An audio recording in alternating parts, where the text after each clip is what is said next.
अस्सलाम वालेकुम, आप देख रहे हैं हो क्या रहा है। मैं हूं फैसल अब्बासी, मेरे साथ मौजूद हैं आरिफ निज़ामी साहब। बहुत शुक्रिया निज़ामी साहब आपका। इसके साथ ही साथ स्टूडियोज़ में हमें ज्वाइन किया है ज़का अशरफ साहब ने, चेयरमैन हैं शुगर मिल्स एसोसिएशन पंजाब के। Sir thank you very much, आपने हमें ज्वाइन किया। आज बहुत सी अहम मीटिंग्स हुई हैं, मुश्तरका मफादात काउंसिल का इजलास भी हुआ है, लेकिन इसके साथ साथ निज़ामी साहब हमने ये भी देखा कि शायद खाकान अब्बासी साहब, शहबाज शरीफ साहब, हमजा शहबाज, इन सब पे मुतफर्रिक केसेस में फ़र्द जुर्म आयद कर दी गई है। एक और भी इलामिया गुज़श्ता रोज़ जो जारी हुआ नैब की जानिब से, उसमें एक मुश्तरका तहकीकाती टीम बनाई गई इरफान मंगी साहब की, और जो शुगर कमीशन रिपोर्ट थी हुकूमत की, उस पर अब ये टीम तहकीकात करेगी। निज़ामी साहब, बज़ाहिर तो जो सब्सिडी है उसके मामले को जो एलामिया में लिखा है, अब एग्जैक्टली पता नहीं इसका मैंडेट क्या है, लेकिन ये सब जो चल रहा है, ये सब्सिडी देती भी सरकार है, फिर इस पर तहकीकात भी सरकार ही कर रही है। जी हाँ, ज़का अशरफ साहब अस्सलाम वालेकुम। जी, ये बताइए कि ये चीनी जो है, ये इतनी बड़ी इंडस्ट्री है, शायद पाकिस्तान नंबर 5 पे शुगर प्रोड्यूसर, तकरीबन नंबर 6 है, नंबर 6 है पूरी वर्ल्ड में। जी अच्छा, अब इसको एकदम ये माफिया बन गई है, और इसके साथ साथ ही FIA पीछे लग गई है, नैब इनके पीछे लग गई। तो क्या जुर्म किया आपने? बस नहीं, वो जुर्म का तो हमें पता नहीं, हम तो इंडस्ट्री चलाते हैं, और अभी जो हमारी एसोसिएशन जो इलेक्ट हो के आई है, प्योर बिजनेसमैन है, किसी पॉलिटिकल पार्टी से किसी से कोई ताल्लुक़ नहीं है। और हम जो अभी इलेक्ट हो के आए हैं, हमारा मकसद ही ये है कि हम गवर्नमेंट के साथ मिल के चलें, और पाकिस्तान में जो भी हम एक पॉजिटिव कंट्रीब्यूशन कर सकते हैं वो करें। जो आपने जिस तरह सवाल किया, तो अगर देखा जाए तो ये एक इंडस्ट्री अरबों रुपए के टैक्सेस दे रही है, एक ऐसी इंडस्ट्री जो मुल्क की इकॉनमी में कंट्रीब्यूट कर रही है, तो उसको अगर आप इस किस्म के नाम देंगे तो मेरा ख्याल है कि ये उसके मतलब एक अफसोसनाक ही हो सकता है, और मैं क्या कह सकता हूँ। और ये हक़ाइक़ से लगा भी नहीं खाती, आपका कहने का मतलब ये? नहीं, बिल्कुल। वो देखना जी, बिजनेसमैन है, इंडस्ट्री है, अगर वो चल रही है, कितने लाखों करोड़ों लोगों को पूरे मुल्क में जॉब्स मिल रही हैं, इनडायरेक्टली डायरेक्टली वो उससे वाबस्ता है। आप वो उनको भी अगर जिस तरह कर रहे हैं, तो मेरा ख्याल इंडस्ट्री शायद आस्ता आस्ता बंद हो जाएगी, अपने आप ही बंद हो जाएगी। अगर ये बंद हो जाती है तो उन जॉब्स का क्या बनेगा, मुल्क की जो प्रोडक्शन है उसका क्या बनेगा, मुल्क की जो चीनी है, अगर आप ये देखें 200-250 बिलियन रुपए की, तो फिर सालाना आप 250-300 के करीब तकरीबन बनती है वो चीनी, आप ला के इम्पोर्ट करके लोगों को खिलाएँगे। देखें ना, ये पिछले चंद माह में चीनी की कीमत ऊपर गई बहुत को। पहले कोर्ट से भी एग्रीमेंट हुई, फिर एसोसिएशन ने कहा जी हम इस पर नहीं दे सकते आपको, लेकिन ये इल्ज़ाम मुसलसल इसके बावजूद कि PTI की हुकूमत के अंदर अब बहुत सारे आपके शुगर मिल मालिकान जो है वो शामिल है कि जी ये कार्टलाइजेशन हो रही है, और चीनी की बड़ी ब्लैक हो रही है, और ज़ख़ीरा अंदोज़ी हो रही है। ये एक बड़ा सीरियस चार्जशीट है। सर, इसमें अगर आप देखें तो पहली तो बात है कि शुगर इंडस्ट्री कभी ज़ख़ीरा अंदोज़ी नहीं करती। आप एक अगर इंडस्ट्री को देखें तो उन्होंने 3 महीने में चीनी बनानी है, और 12 महीने में पूरे मुल्क की जो ज़रूरत है उससे उसी गोदाम से निकलनी है, और 12 महीने आवाम को खिलाते रहना है। आप ये देखें कि जो महीने की कंजम्पशन है, अगर एक फैमिली की 3 किलो या 5 किलो के करीब अगर वो लेता है, फैमिली लेती है चीनी मार्केट से, तो आप उसको कहें कि नहीं जी मैंने 12 महीने के बजाय 3 महीने में करनी है, तो तुम ये 100 किलो चीनी इकट्ठी ले लो, तो कोई नहीं लेगा। जितनी कंजम्पशन है उतनी चीज़ जानी है, जितनी तलब है उतनी सप्लाई होनी है। तो जो एक इंडस्ट्री चल रही है वो ज़ख़ीरा अंदोज़ी है, वो किस तरह, मेरा ख्याल है ये एक बड़ा अफसोसनाक इस तरह की सिचुएशन, हालांकि ऐसी कोई सिचुएशन नहीं है। अगर देखा जाए तो इंडस्ट्री 12 महीने के लिए 3 महीने में बना के केटर करती है, और 12 महीने में पूरी मुल्क की ज़रूरियात पूरी करती है। और दूसरी आपने जो जिक्र फरमाया इस्लामाबाद हाई कोर्ट का, तो वो कोई 11 मिलें थी जो चली गई थी उसमें इस्लामाबाद हाई कोर्ट में। तो उसमें जाके उन्होंने जो पटिशन की थी उसमें मोअज़्ज़ज़ जज साहब ने फरमाया कि अगर आप 70 रुपये कर दें तो मैं आपको स्टे दे देता हूँ, मतलब जो मैंने देखा उसमें। तो वो मिलों ने कहा जी ठीक है हम 70 कर देते हैं। वो 70 उस स्टे के साथ लिंक थी। वो जैसे हफ्ता गुजरा तो उन्होंने वो ऑर्डर भी ख़त्म कर दिया, और वो जो 70 वाली बात उन्होंने कहा ये हमारा काम नहीं है, हम फिक्स करते फिरें। बिकॉज बहुत सारी चीज़ें होती है, कॉस्ट ऑफ प्रोडक्शन होता है, वो देखना होता है। अगर आप इसको देखें चीनी को, तो इस वक्त 85-86 उसकी कॉस्ट आ रही है। आप गन्ना लें, सब चीज़ें डालें, 9% सेल्स टैक्स था जो अब बढ़ के 17% हो गया। जी जी। तो 10 रुपये फी किलो तो कॉस्ट वो बढ़ गई। जी जी। अच्छा निज़ाम साहब, कॉस्ट ऑफ प्रोडक्शन की बात इन्होंने की है, और जो शुगर कमीशन की जो रिपोर्ट है वो देख के तो ये लगता है कि जितना मुनाफा शायद शुगर मिल्स वाले कमा रहे हैं, उनकी रिपोर्ट ये कहती है कि 13 रुपये फ़ी किलो मुनाफा मुख्तलिफ औकात में। जी हाँ, वो उन्होंने कहा कि जी ये लगता है इनकी तो सल्तनत हो जानी चाहिए। शहजाद अकबर साहब तो कहते ना ये 50-55 पे बिकनी चाहिए चीनी जो है। जी, वो बड़ी माज़त के साथ शहजाद साहब एक बड़े वेल नोन और बड़े समझदार आदमी है, लेकिन मेरा ख़्याल है कि अगर वो कॉस्ट ऑफ प्रोडक्शन को ज़रा अगर देख लें तो सही उनको अंदाज़े मिल जाएंगे कि इस वक्त कॉस्ट क्या आती है। 50-55 में तो किसी सूरत में भी किसी मिल को भी बारा नहीं खा सकता।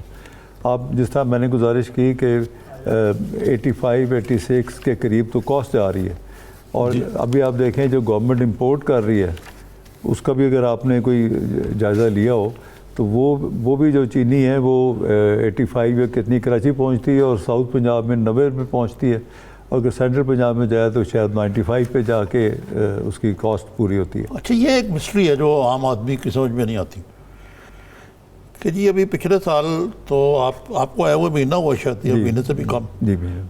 आपकी जो पहले वाली एसोसिएशन थी 2 महीने पहले, उन्होंने कहा जी हम 5 लाख टन या कितने 5 लाख टन वो उन्होंने एक्सपोर्ट के लिए कहा। जी, उन्होंने कहा था जी एक्सपोर्ट करना है। आज आप कह रहे हैं कि भाई ये एक्सपोर्ट क्या हमें इम्पोर्ट करनी पड़ रही है। जी, मैंने जैसे ही संभाला एज अ चेयरमैन तो हमारी जो नई एग्जीक्यूटिव कमेटी आई, हमारे इधर बैठ के हमने पूरा वर्कआउट किया, और जैसे ही मिनिस्टर फॉर इंडस्ट्रीज़ ने उसकी शुगर एडवाइजरी कमेटी की मीटिंग बुलाई, तो जब सारा हमने वर्कआउट किया तो हमने देखा ये तो ऑलरेडी जो चीनी है वो 3 लाख टन तो शॉर्ट जा रही है।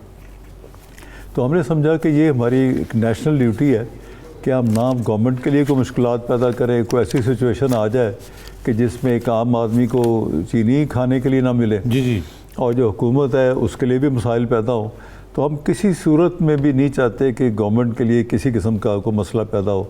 तो हमने एज अ नेशनल ड्यूटी समझते हुए हमने जाकर उधर जो हमारी शुगर एडवाइजरी कमेटी की मीटिंग हुई तो उसमें हम मिनिस्टर साहब भी थे, पूरे चारों सूबों से लोग जो एक्सपर्ट्स आए हुए थे। तो हमने उनको ये तजवीज़ दी कि जी आप फौरी तौर पे 3 लाख टन मंगवा लें, क्योंकि ये जाके सितंबर अक्टूबर में इसकी शदीद शॉर्टेज हो सकती है, और इससे पहले कि ये ना हो कि कोई और क्राइसिस हो। तो वी डोंट वांट कि there should be any problem for this government. हम इस गवर्नमेंट की भी हिमायत कर रहे हैं, उसको भी सपोर्ट कर रहे हैं, और हमारी जो नेशनल ड्यूटी हमने उनको ये सारे फिगर आदाद शुमार दिए जी। अच्छा, ये एक बहुत बड़ा और परसेप्शन है कि जी शुगर मिल्स को तो बड़ी सब्सिडीज से नवाजा गया, हालांकि सब्सिडीज बहुत पहले से दी जा रही हैं मेरे मुताबिक। तो ये क्या है सब्सिडीज, जिसको एक्सपोर्ट सब्सिडी कहते हैं आप? जी, आप देखें कि हुकूमत एक इमदादी कीमत मुकर्रर करती है। जब इमदादी कीमत आती है तो उसके ऊपर एक आपकी कॉस्ट ऑफ प्रोडक्शन आती है। सारे अवामिल जो हैं, गवर्नमेंट के टैक्सेस, सैलरीज़, जो 80-90% जो उसमें जो कॉस्ट होती है वो केन की होती है। तो ये जो सारे जब डाल के देखते हैं इसकी कॉस्ट क्या निकल रही है, जब कॉस्ट निकलती है तो फिर ज़ाहिर इंडस्ट्री जो लगी हुई है तो इंडस्ट्री चाहती है कि जो मैंने खर्च किया है वो मुझे रिकवर तो होना चाहिए ना जी। तो अगर मुल्क में सरप्लस हो तो वो गवर्नमेंट कहती है कि जी अच्छा ठीक है, एग्री करती है कि एक्सपोर्ट करो। तो जब एक्सपोर्ट करते हैं वो देखते हैं कि इंटरनेशनल मार्केट कहाँ पर है।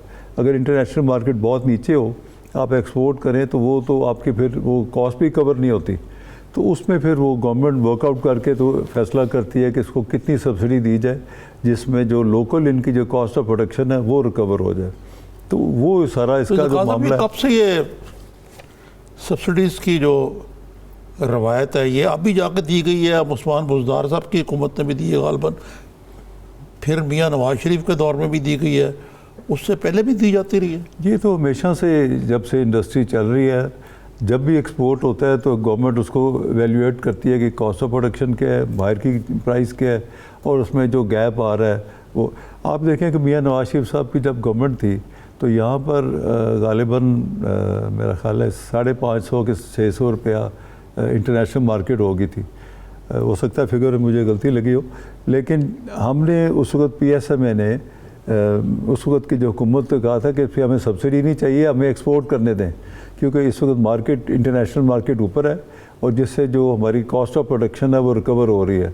तो ये भी तो देखें ना, ये भी तो फिर इसी एसोसिएशन ने, इसी इंडस्ट्री ने उस वक्त हुकूमत को कहा था। उस वक्त मियाँ साहब नहीं माने, जब वो 350 पे आ गई और मियाँ साहब चले गए, फिर खाकान अब्बासी साहब आए, तो जब 350 पे आई तो उन्होंने कहा ठीक है जी एक्सपोर्ट करें। और जब एक्सपोर्ट की इजाज़त, अगर ना वो एक्सपोर्ट करते तो चीनी इतनी पड़ी थी कि मेरा ख्याल इंडस्ट्री चल ही नहीं सकती थी, क्योंकि पिछले 2-3 सालों से सरप्लस स्टॉक्स पड़े हुए थे और अगला जो गन्ना आ रहा था उसको फिर क्रश करके जो और चीनी बनती वो हम कहाँ ले जाते। फिर गवर्नमेंट ने कहना था किसानों की पेमेंट भी करो। जब किसानों की पेमेंट करनी है तो किसानों की पेमेंट तो तब ही होनी थी, चीनी हमारी सेल होगी तो इनको देंगे। वो जो 3 सालों का सरप्लस एक मुल्क में पहाड़ चीनी का बना हुआ था तो वो गवर्नमेंट ने एक्सपोर्ट करके अच्छे खासे उसमें जो है गवर्नमेंट को ज़रा मुबादला भी हासिल हुआ। और अभी जो जिस तरह आपने बात फरमाई है कि अभी जो एक्सपोर्ट की बात की है, जो इमदादी कीमत थी और उस्मान बुज़दार साहब ने किया, उसमें भी आप देखें कि जो फेडरल गवर्नमेंट में गालिबन ECC की मीटिंग थी, मैं उसको एसोसिएशन में तो नहीं था, लेकिन मैंने जो अखबारात में पढ़ा तो उसमें ये था कि उन्होंने रिफ्यूज़ कर दिया, क्योंकि हम गन्ने की कीमत तो सूबा मुकर्रर करता है। जो सूबा मुकर्रर करता है तो आप सूबे को कहें कि वो सब्सिडी दे, क्यों मुकर्रर किया उन्हें 190? क्योंकि फेडरल गवर्नमेंट कहती है हम तो चीनी को देखते हैं, हम गन्ने को नहीं देखते। तो फिर वो मामला इधर आ गया। तो जो चीफ मिनिस्टर साहब थे उन्होंने फिर सोचा कि अगर ये चीनी ना निकली तो मिलें कैसे चलेंगी, तो उन्होंने इस चीज़ को देखते हुए एक्सपोर्ट की इजाज़त दी और गालिबन मेरे ख्याल में 2 या 3 बिलियन उसकी है सब्सिडी रुपीज़ की। और अब देखें जी अभी जो शॉर्टफॉल हुई है और 3 लाख टन जो इंपोर्ट हो रही है, 24 बिलियन गवर्नमेंट वहाँ खर्च कर रही है और वो भी ज़र मुबादला में 24 बिलियन रुपीज़। उसको जब कन्वर्ट करेंगे तो एक्स अमाउंट निकलेगी जो आप डॉलर्स में पे कर रहे हैं बाहर से चीनी मंगाने के लिए। तो अगर आप अपने इंडस्ट्री, अपने ग्रोअर्स को सबको सपोर्ट करें, उसका कोई ऐसा तरीक़ाकार बनाएं जिसमें हमारे की जो डोमेस्टिक मार्केट में डोमेस्टिक प्रोडक्शन है वो हमारी इस तरीके से एक वाइबल तरीका हो कि जिसमें सबके लिए विन विन सिचुएशन हो। तो ज़का साहब, ये आपने विन विन सिचुएशन की बात की, इसका मतलब है कि अगर ऐसा हो कि नॉन सब्सिडी रजीम हो तो ये फिर बाकी इंडस्ट्रीज़ का भी ऐसा नहीं होना चाहिए। मसलन मैं ये कहीं देख रहा था फिगर्स कि 6.2 billion cash subsidy textile mill को मिली इस साल इंडस्ट्री को। एक्सपोर्ट रिबेट भी उनको मिलता है, सस्ती गैस भी मिलती है, इसी तरह फर्टिलाइज़र में यही सिलसिला है। ये पावर कंपनी का झगड़ा ही है। सही। तो ये जो आपको माफिया का नाम दे के जो इतना ज़्यादा एक मीडिया कैंपेन चलाया जा रहा है, इसकी क्या वजह है? देखिए जी, मतलब जिस तरह आपने बड़ा अच्छे तरीके से फरमाया कि सब इंडस्ट्रीज़ को गवर्नमेंट सब्सिडी देती है, वो इसलिए देती है ताकि जो आम आदमी उससे बोझ ना पड़े। मैं किसी के ऊपर क्रिटिसाइज़ नहीं कर रहा, लेकिन अगर सब्सिडीज़ दे रही हैं तो सबके लिए विन विन सिचुएशन एक जैसी होनी चाहिए। ये नहीं है कि वो शुगर इंडस्ट्री के साथ कोई और रवैया हो, दूसरों के साथ और रवैया हो। चलो मैं इसके अलावा एक और प्रपोज़ल देता हूँ कि आप कहते हैं कि जी हमें सब्सिडी, हमें नहीं चाहिए सब्सिडी। हम सब्सिडी लेते हैं किस लिए? ग्रोर्स के लिए। अमेरिका में, यूनाइटेड स्टेट्स में अगर आप देखें तो वहाँ पर गवर्नमेंट डायरेक्ट सब्सिडी के चेक किसानों को देती है, तो ये हुकूमत जो है उनको दे दे।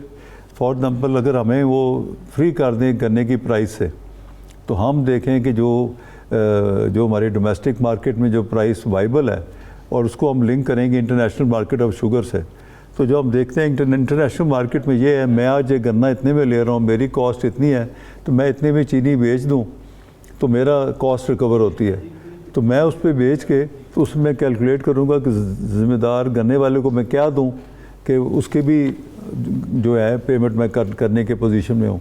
तो गवर्नमेंट देखे कि जो किसान को देना चाहती है उसके अलावा जो है गवर्नमेंट डायरेक्ट चेक्स दे दे, हमें तो कोई इतराज़ नहीं है जी, क्योंकि वो हमें दें, हम बुरा भरा भी भरे पैसे हम फिर किसानों को देते हैं, तो गवर्नमेंट डायरेक्ट देते, हमें नहीं चाहिए।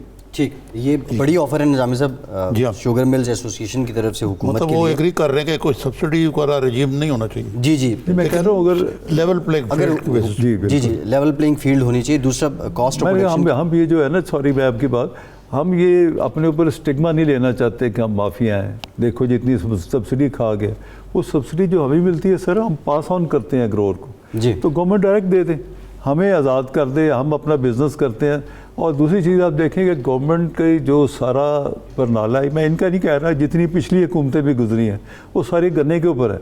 कभी आपने वीट को चेक किया है, कभी आपने राइस को चेक किया है, कभी आपने मेज़ और बेशुमार और जिनसे हैं आपकी ग्रेन्स हैं, किसी को गवर्नमेंट चेक नहीं करती। गवर्नमेंट का सारा जो दारोमदार वो गन्ने पे आता है, क्योंकि वो गन्ने की पेमेंट और हर एक चीज़ मिलों ने देनी होती है, तो गवर्नमेंट का प्रेशर हमारे पे होता है क्योंकि गवर्नमेंट की जेब पे उसका असर नहीं पड़ता। अगर इसको वीट को भी देखें तो वीट जब आती है मार्केट में बिकने के लिए तो गवर्नमेंट एक प्राइस रखती है, उस प्राइस पे थोड़ी देर चलती है, उसके बाद मार्केट फोर्सेस आ जाती हैं और गवर्नमेंट बीच में निकल जाती है, और जितने आड़ती और दूसरे हैं उनको जो वारा खाता है वो पैसे दे के गंदम खरीद देते हैं। तो हमें किस बात पे पकड़ा हुआ है?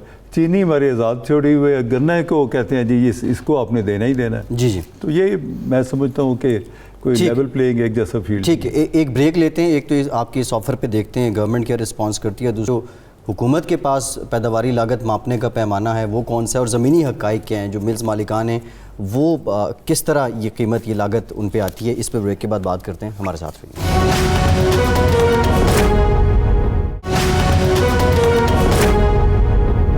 ब्रेक के बाद एक बार फिर से आपको खुशामदीद कहेंगे। ज़का अशरफ साहब हमारे साथ मौजूद हैं। ज़का साहब, ये जो गन्ने का मामला है, हमारे यहाँ गंदम का जो काबिल काश्त रकबा है वो कम हुआ है, गन्ने का ज़्यादा हुआ है, लेकिन उसके बावजूद बाकी दुनिया की निस्बत हमारी फसल या हमारी गन्ने की पैदावार वैसी नहीं हो पाती। यील्ड दूसरे मानों में, इसकी रीज़न क्या है?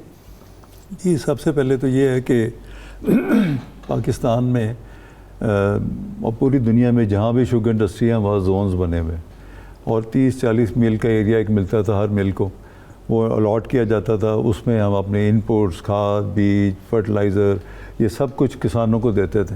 तो किसान उसमें, और फिर जो हम अच्छे सीड मिलते थे वो भी ला के देते थे, क्योंकि हमें पता होता था कि ये गन्ना हमारी तरफ आना है, हम जितना उनको हेल्प करेंगे ये फार्मर का एज अ रॉ मटेरियल हमें आएगा।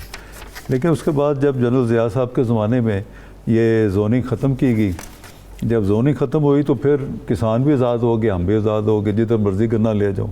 तो वो जो इंडस्ट्री बीच में इनपुट्स वगैरह देती थी और किसान को एक सपोर्ट देती थी ताकि वो अपनी उसके भी इनकम में इजाफा हो सारा कुछ, तो वो चीज़ ख़त्म होगी और गवर्नमेंट ने उस चीज़ गैप को फिल नहीं किया। जो भी उस वक़्त की हुकूमतें थी उन्होंने उसको फिल नहीं किया।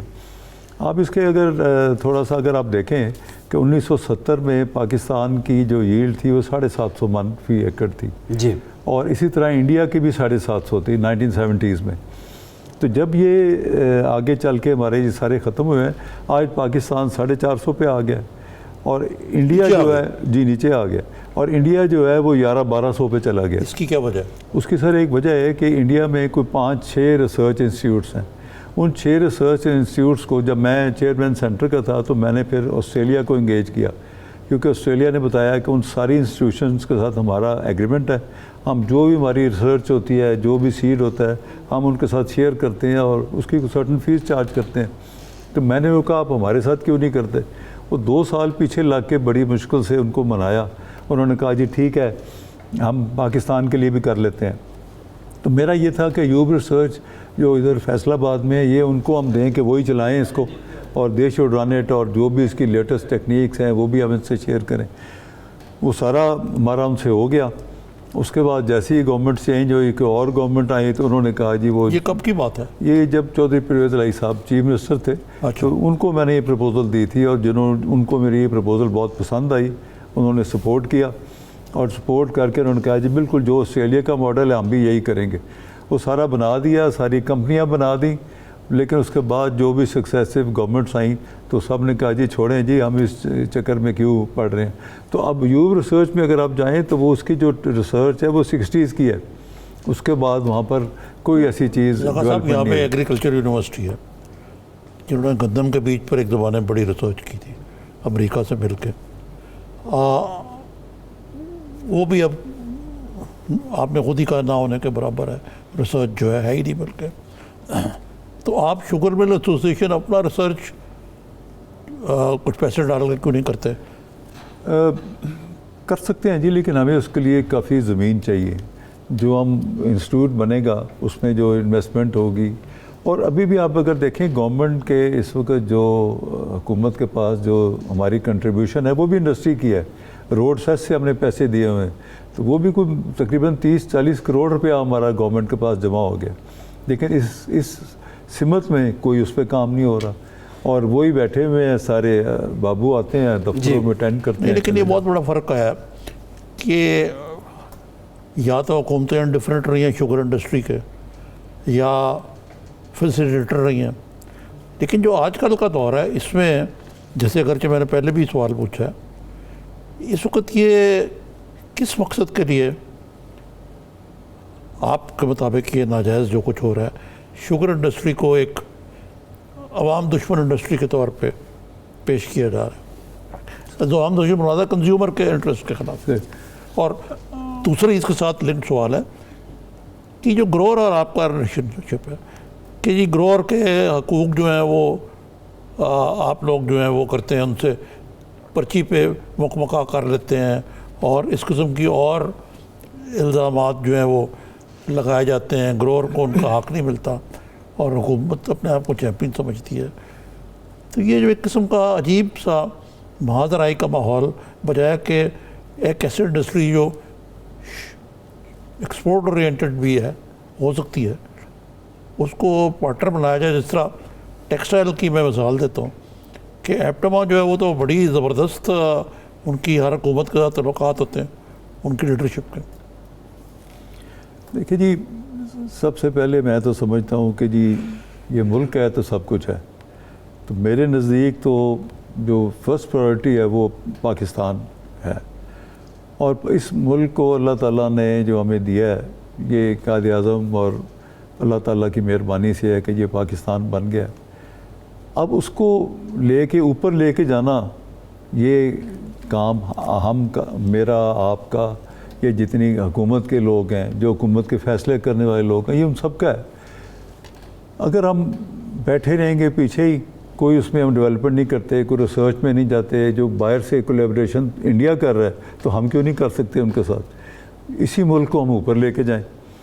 और दूसरी आपने बात की जो किसानों को पर्चियों पे, तो मेरा ख्याल है कि ये जो एक मशहूरी इस तरह कर दी गई है इंडस्ट्री का इमेज टार्निश करने के लिए, तो ये मुनासिब नहीं है।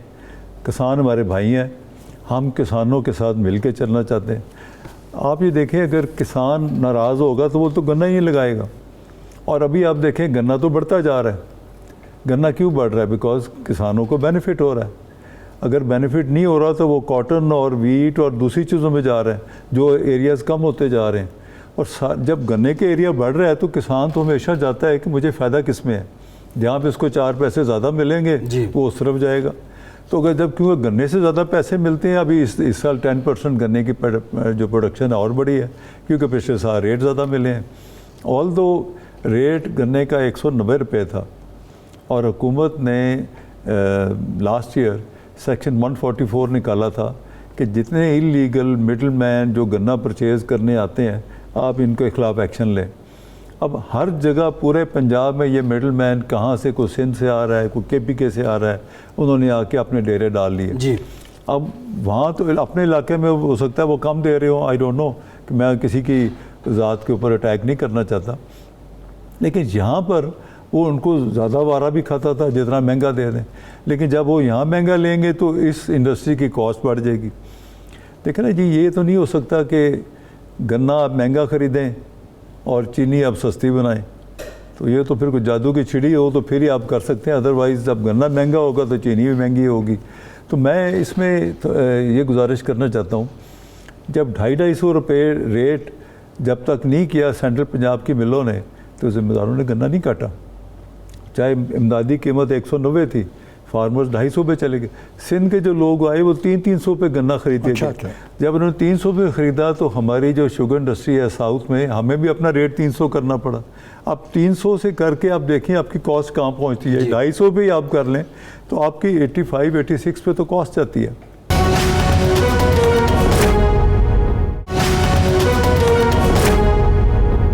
ये इल्ज़ाम कैसा कि आप लोग चीनी की होर्डिंग कर रहे हैं, एक ये तसर दिया कि जी आपके गोदाम भरे रहते हैं चीनियों से, फिर ये है कि जी अफ़गानिस्तान स्मगल कर रही है, इसका कौन जिम्मेदार है जो चीनी अफ़गानिस्तान स्मगल?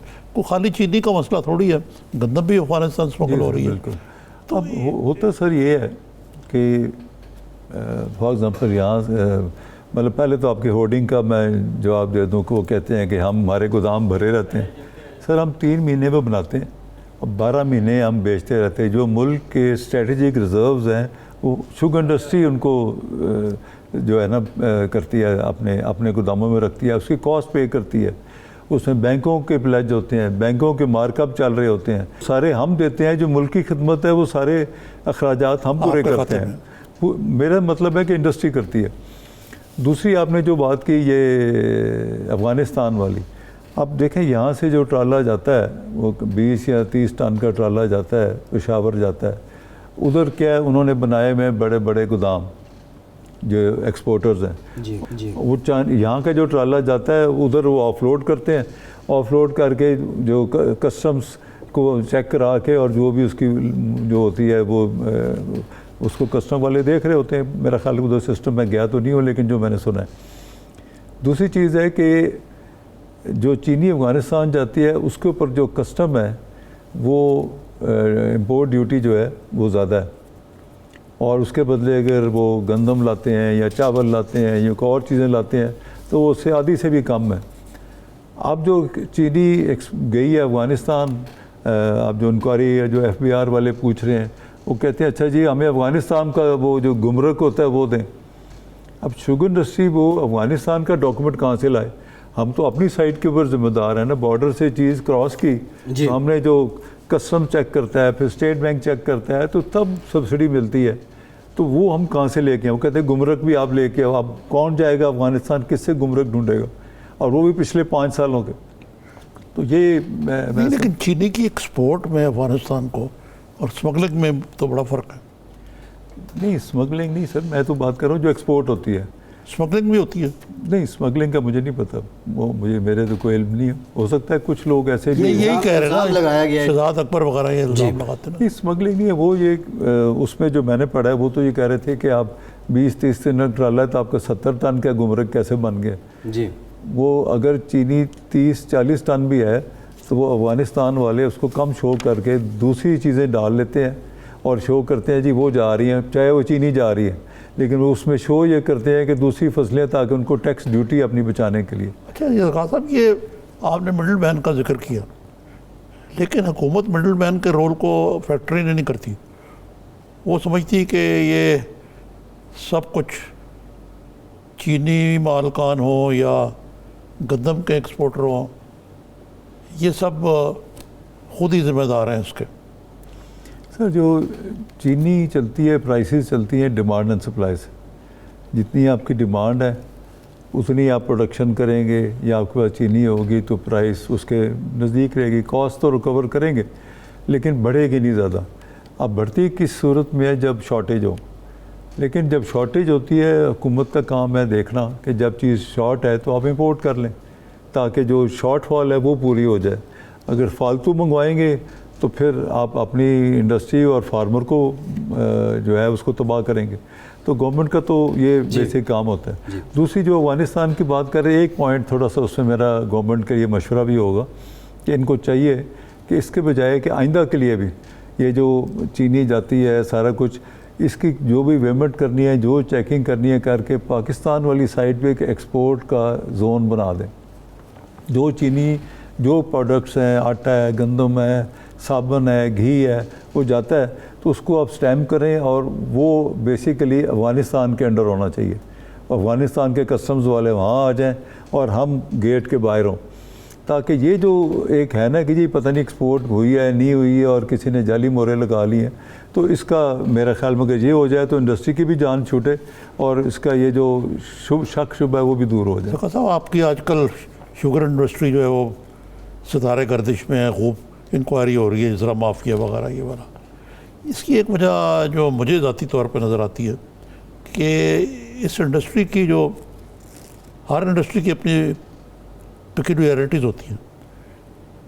जो लोग आपकी प्रोब कर रहे हैं उनको शायद इस चीज़ का पूरी तरह अदराक नहीं होंगे, तो ये कुछ उनको आप कम से कम मिल के कुछ ट्रेन करें कि भाई ये मसला है, इस तरह होता है, आप करें भले तहकीक, क्योंकि लॉ ऑफ द लैंड के तो सब जी मुताबिक चलते हैं ना। तो कोई इस किस्म के डायलॉग आप कर रहे हैं कि नहीं कर रहे सर? या सारे डायलॉग नैब और FIA के थ्रू होगी? अनफॉर्चुनेटली मैं कहूँगा, जो मैं तो खैर अभी आया हूँ क्योंकि ज़्यादा अरसा महीना भी नहीं हुआ मुझे, शायद महीने से भी कम होगा, एक मिसट्रस्ट क्रिएट हो गया हुकूमत के जो अदारे हैं उनका और शुगर इंडस्ट्री का, जो कि नहीं होना चाहिए था। हम टोटली गवर्नमेंट को सपोर्ट करने को तैयार हैं। जो मेरी सोच है, मैं तो सोचता हूँ कि हुकूमत को और हमें मिलजुल के चलना चाहिए। जो भी खराबियाँ हैं हम उनकी मदद करने को तैयार हैं ताकि उन खराबियों को दूर किया जाए। ये मुल्क हमारा है, अगर हम कोई गलत काम करते हैं या हम टैक्स नहीं देंगे या कुछ हो तो मुल्क कैसे चलेगा? हम टैक्स पूरा देना चाहते हैं, हर चीज़ पूरी करना चाहते हैं। गवर्नमेंट हमसे पूछे कि ये चीज़ें बताएं, हम उनको हेल्प करेंगे कि किस तरीके से वो ये सिस्टम्स बनाएं ताकि मुल्क में एक अच्छा निज़ाम चलता रहे। और मैं तो समझता हूँ कि हुकूमत को मिलजुल के चलना चाहिए और पूरी दुनिया में जहाँ भी हुकूमतें होती हैं वो इंडस्ट्री के साथ मिल के चलती हैं और उनके ऊपर इस तरह आपस में इस किस्म के शकूक और शुबात नहीं होते। लेकिन जो आपने बात की, इस सिचुएशन में मैं समझता हूँ कि जो लीडिंग चार्टर्ड अकाउंटेंट्स हैं पाकिस्तान के देख लें, नहीं तो इंटरनेशनली देख लें, वो आ जाएं, आके कॉस्ट वर्कआउट कर लें और हुकूमत के साथ बैठ जाएं। हम पे ट्रस्ट ना करें, हम नहीं चाहते। आप उनको लाएं, एक्सपर्ट लाएं बाहर से, जो आके सारी कॉस्ट निकाल के हुकूमत को बताएं कि हमारी कॉस्ट 55 है या 85 है, और जो भी हो वो बता दें, जो भी उसमें मार्जिन थोड़ा सा देना है हमें दे दें। जो ज़ाहिर है हमारी भी 12-14 बिलियन की इन्वेस्टमेंट्स हैं, तो ये जो है ना आपस में मिसट्रस्ट ये नहीं होना चाहिए। मतलब इसकी एक वजह ये तो नहीं है कि बहुत सारे सियासतदान शुगर मिल मालकान हैं, इसकी वजह से ये इशू जो है अननेसेसरीली पोलिटिसाइज हो गया। सर आप अगर देखें जो सियासतदान है, अगर हम ये तो नहीं कह सकते कोई सियासतदान फ़लाँ बिज़नेस करे फ़लाँ करे, जो भी करना चाहता है वो कर रहा है। लेकिन ये आप देखें कि हमारी इंडस्ट्री में सियासतदान कितने होंगे? 20-25%। 75% जो जेन्युइन बिजनेसमैन कितनी शुगर मिल रहे हैं हमारी गालिबन पाकिस्तान में 85 या 86। तो इसमें से कितनी होंगी इनकी मेरा ख्याल है कि जहांगीर तरीन साहब की शायद 6-7 होंगी, और चलो उनको मैं गिन लेता हूँ कि पॉलिटिक्स में है। बाकी शहबाज साहब की देख लें 2 हैं, और 2-4 उधर ओमनी ग्रुप की होंगी। कोई इतनी ज़्यादा नहीं है जिस तरह एक प्रोपेगेंडा या एक तासर बन गया है अनफॉर्चुनेटली। अच्छा, आखिरी सवाल आपसे ये है कि आप प्राइम मिनिस्टर से मिलके उनको क्यों नहीं हक़ाइक़ सामने रखते उनके? जी बिल्कुल, मैं तो चाहूँगा, मेरे दिल में तो खान साहब की बहुत इज़्ज़त है, मैं बड़ा उनकी रिस्पेक्ट करता हूँ, और मैं बिल्कुल इंटरेस्टेड होऊंगा कि वो आएँ और मैं उनको नेक दिल से और एक सही इंटेंशन के साथ मैं उनको मशवरा देना चाहूँगा। कोई इसमें ये नहीं होगा कि मैं इंडस्ट्री की साइड ले रहा हूँ। जो खान साहब ज़ाहिर मुल्क चला रहे हैं, जो पाकिस्तान के इंटरेस्ट में होगा, मैं उनको वो मशवरा दूँगा। और आप तो एक बतौर प्योर एक बिजनेसमैन के बात कहेंगे? जी बिल्कुल, डेफिनेटली जी। और ज़ाहिर खान साहब को अल्लाह ने बड़ी इज़्ज़त दी है और वो आगे चलें, हम उनके साथ हैं, कोई हमारा इशू नहीं होना चाहिए। We should work together, move together for Pakistan. बहुत बहुत शुक्रिया आपका, आज आपने ऐसी सी बातें बताई जो हमारे इल्म में नहीं थी। बहुत शुक्रिया। ज़का अशरफ साहब मौजूद थे हमारे साथ। एक ब्रेक लेते हैं और बाद कुछ जिक्र करेंगे जो आज के डेवलपमेंट्स हैं मुश्तरका मफादात काउंसिल का इजलास भी हुआ है। कोरोना को लेकर भी एक नई पॉलिसी जारी हुई है, इस पर बात करते हैं, हमारे साथ रहिए।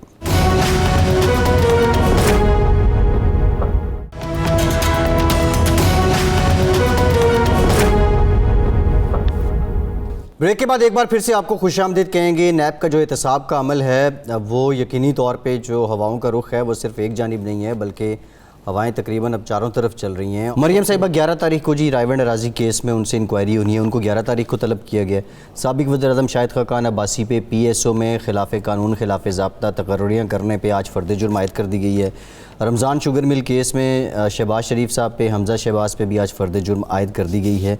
और फिर रिसेंटली अभी हम ब्रेक से पहले जो जिक्र कर रहे थे ये सिलसिले भी सारे इसमें एक और चीज़ है जी कि ये चेयरमैन नैब को ये अच्छा मौका मिला है कि ये वो साबित करें कि हम फेस नहीं, हम केस देखते हैं जी।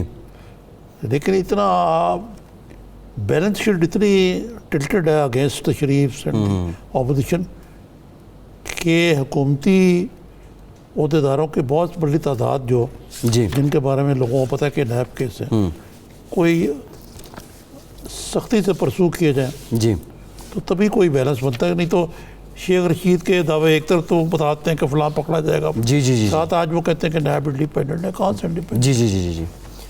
बहरहाल निज़ामी साहब, ये जो एहतसाब का अमल जारी है, एहतसाब होना चाहिए, हर कोई कहता है होना चाहिए, इस बात को मानता भी है।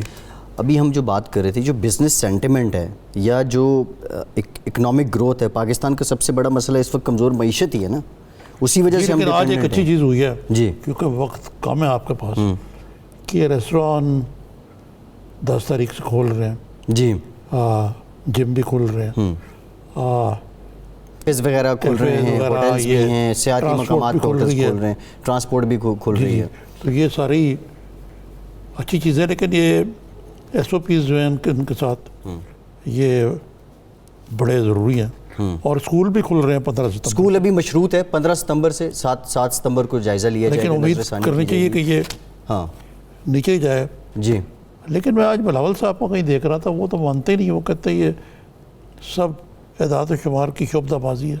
नहीं तो पाकिस्तान में तो इंतज़ामी साहब बैनुल-अक़वामी इदारे भी यही नंबर दे रहे हैं जो हुकूमत पाकिस्तान दे रही है। वो भी तो यहीं से लेते हैं ना। नहीं, वो यहीं से तो लेते हैं, लेकिन हमें खुद एविडेंस मिलता है, हाँ। अस्पताल वगैरह खाली पड़े जी हैं, जी जी जी बिल्कुल ऐसे उस तरह की ज़हनी कैफियत आ रही है। बिल्कुल निज़ामी साहब ऐसे ही है। और दूसरा आप ये भी देख लें कि जो अस्पतालों से भी हमें अंदाज़ा हो जाता है, और फिर जो स्टडीज़ आ रही थी, रिसर्च आ रही थी, आज से 3 महीने पहले अगस्त को बड़ा अलार्मिंग बताया जा रहा था, और वो इंपीरियल इंस्टीट्यूट तो यही कह रहा था कि 80,000 पर डे केसेस हो सकते हैं, लेकिन अब वही कह रहा है कि ये कम हो रहा है। तो अच्छा, ये कोरोना का कम होना ये हुकूमत की, वफाकी हुकूमत की पॉलिसी का नतीजा है या मुआवजा है?